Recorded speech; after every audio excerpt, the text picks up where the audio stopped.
Hello guys, magandang hapon sa inyo, si Bossing Busot.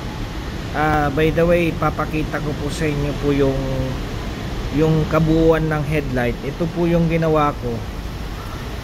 Yan. Alam nyo kung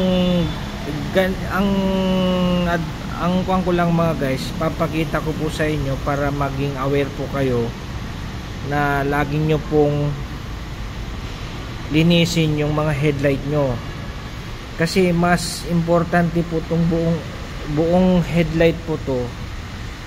Kung malinis at makintab tong headlight natin, mas maganda ang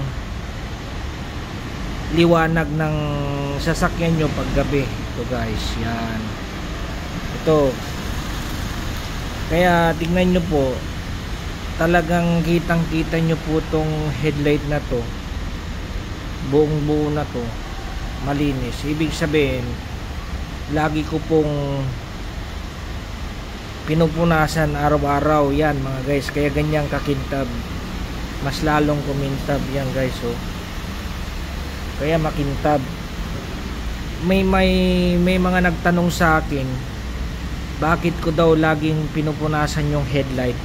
Alam nyo guys, ang una-una nyo pong gawin pag naglinis po kayo, unahin nyo po itong headlight na buto, kasi ito po yung importante sa lahat ng mga sasakyan yan guys. Yan, kasi ito, kapag ka magiging yung nag-yellowish to mga guys, pangit tignan ng sasakyan pag may mga yellowish. Lagi nyo pong ugaliin na lagaan yung mga sasakyan nyo guys. Yan, kintab guys.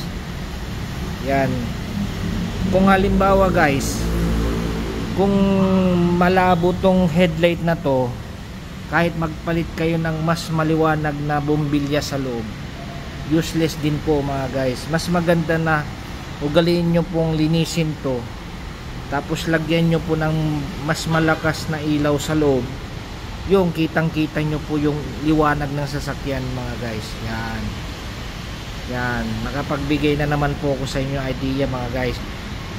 Si Bossing Busot, please subscribe naman sa aking YouTube para makapagbigay at makabigay na naman ako ng panibagong idea.